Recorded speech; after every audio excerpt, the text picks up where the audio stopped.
In this video, I'm going to talk about tubeless systems. We use these in our WR155 off-road bikes and our CRF 150 off-road bikes. So if you're renting one of our off-road bikes, you'll need to know how these work. It's a super amazing system, which basically means you don't need tubes anymore, which means getting flat tires is no big deal. But it's a little bit complicated to use and understand. So you have to get the basics of this video, because if you don't understand the system, you'll break it, and this stuff is expensive. Okay, so let's get started. God, I'm out of breath. So to begin, why do we use tubeless systems in the first place and not just regular tubes? So the first really amazing thing about these is you can run the bike with 0 PSI. And that means you have loads and loads of grip for the clay. You can't really run tubes at 0 PSI because the tire will just spin around the rim. There are ways around that, which I'll explain in a bit.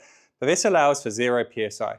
The second major thing about these is if you do get a flat tire, they are super quick and simple to fix. A tour guide, for example, can have it fixed within about 5 minutes.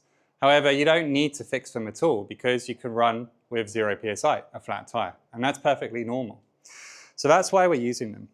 Okay, let's do the air pressure now. Which one? Do you see it blue? The blue one. Yeah, let it all out, the whole thing. The way they work basically is you'll have 2 valves, a blue one and a red one. If you want to adjust the PSI of your tire, so whether the tire is hard or soft, you'll be using the blue valve. And literally when you hit a piece of off-road terrain, you take off the blue valve, you press the little stem in the middle, and you let all of the air out, right down to 0 PSI if you want. The red one, however, is what contains the air that makes the whole system work. This needs to be inflated between 100 and 120 PSI. What this does basically is pushes this red lining into the rim of the wheel, and that will seal the tire against the wheel, meaning air can't escape. So really, you just have air sitting between this and the outside wall of the tire. Really cool system. But what happens with it is this leaks around 4 PSI, between 2 and 4 PSI per day. This is not documented anywhere on the internet, no YouTube videos, even the official Tubliss website glosses over this fact. We run this on many, many bikes, and it's the same for all of them. So anyone who says that doesn't happen, no. They lose 2 to 4 PSI per day. So if you're pumping it up to 120 PSI, that gives you roughly 4 days of use before you need to re-inflate it again. If this drops below 100 PSI, the inner tube starts to move around, and then it snaps the stem. Then it snaps the stem through the hole here. So basically, if you're using our bikes, and you say, hey, I've got a flat tire on the tubeless, or the whole tubeless system is broken, and your stem is snapped on the inner tube, we know it's because you've not checked the PSI of the inner tube regularly, okay? No big deal, by the way. The inner tubes of these are not that expensive. They're about 25 British pounds. It's not actually that much, but the rest of the system is. So if you do create that scenario where you've made a mistake and the system's failed, it's not a massive deal, providing we get the red tube back, this rim lock thing, and then you can continue your way with a normal inner tube and send these back to us, and then we can reuse them. We'll just charge you for the mess up of the inner tube. No big deal.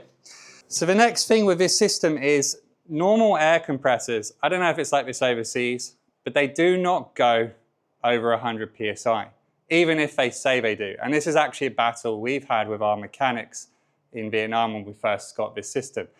We buy expensive air compressors. They claim to go over 100 PSI. The little gauge says it is, but they are not. So we have found that you have to have, in this country at least, electric pumps to accurately get these over 100 PSI. If you're renting a WR or CRF from us for long distance, we will provide you with a pump, and they cost about 700k if you lose it. And these, very simple to use, just like a normal bicycle.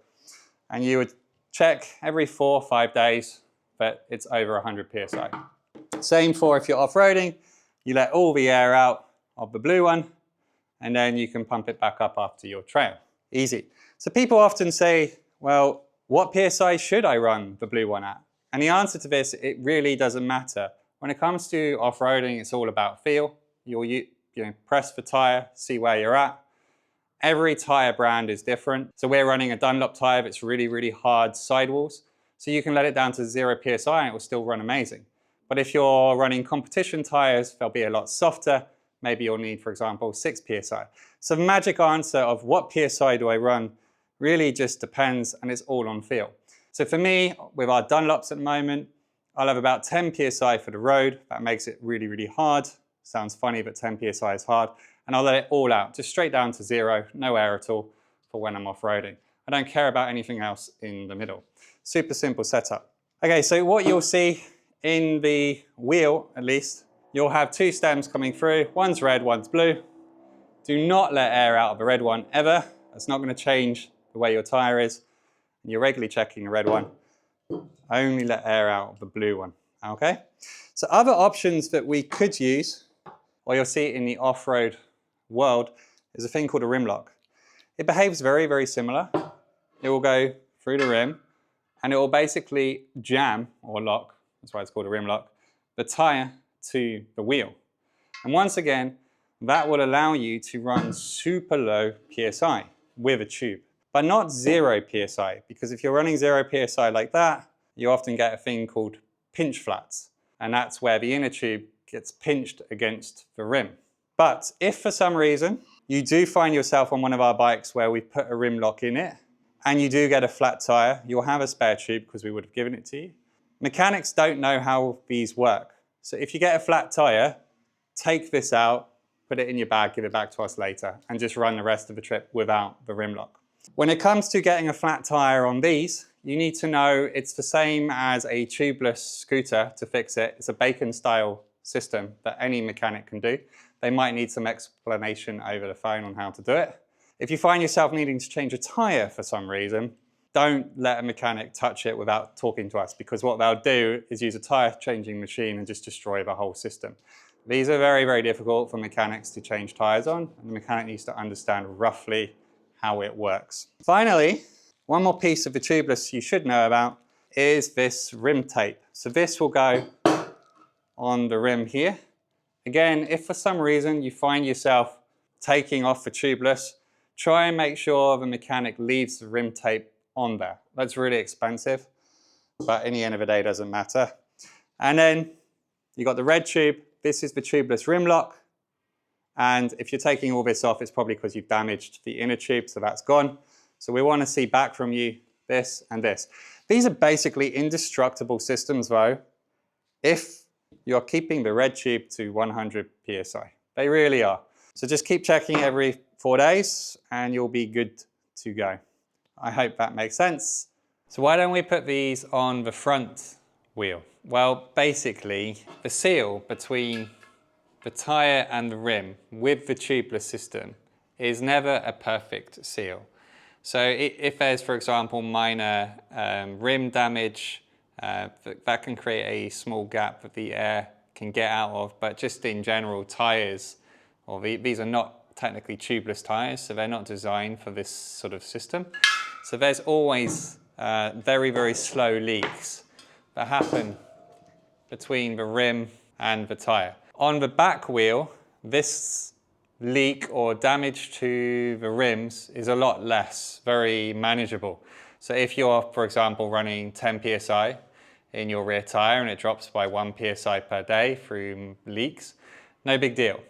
But on the front wheel, it's a lot more sensitive to the rim condition, and even then it tends to leak much, much, much faster. And the other thing that I found on my own bike, where I still have front tubeless, I mean, it's still a great system, but you get a lot more flat tires from the impacts with rocks and things. And because the leaking through the rim is faster, it's quite hard to know, do you have a flat through the tire or do you have a flat through rim damage? So for the front wheel, it's a lot more fiddly system, which can work on a personal bike, but for a rental it doesn't. But the back wheel, way more sort of reliable and it's easier to understand. And so that's why tubeless is great on the back, not so great for the front. Just to defend myself against you keyboard warriors out there, even if you use soap, water, all the instructions that Tubliss give you, it's still going to have minor leaks through gaps. It's not a perfectly sealed system ever. But for the purposes of off-road, it's amazing. Don't let that put you off. You just have to understand how it works, its pros and its cons. Finally, in this video, we'll talk about the front wheel. At the moment, at Tigit, we're still running normal tubes with rim locks, but very soon we'll be changing that likely to mousses. So with a mousse, once again, you will see a valve coming through the rim of the front wheel, but it won't do anything. And I've had this before where customers have tried to let air out of the valve or put air into the valve and nothing happens. And it's because mousses are basically like, what are they? What's the word? Mousses are like a plastic material. You know, like when you buy a children's bicycle and it doesn't come with real tires? Mousses are like that. And the great thing about them is there is no air, it's just material. So you can't pump them up, you can't let them out, they're just there and they work amazing. So basically zero maintenance or zero cares from the client's perspective. But we don't currently have them in our bikes, but we might do in the future. Thanks for watching. I hope this video has been helpful.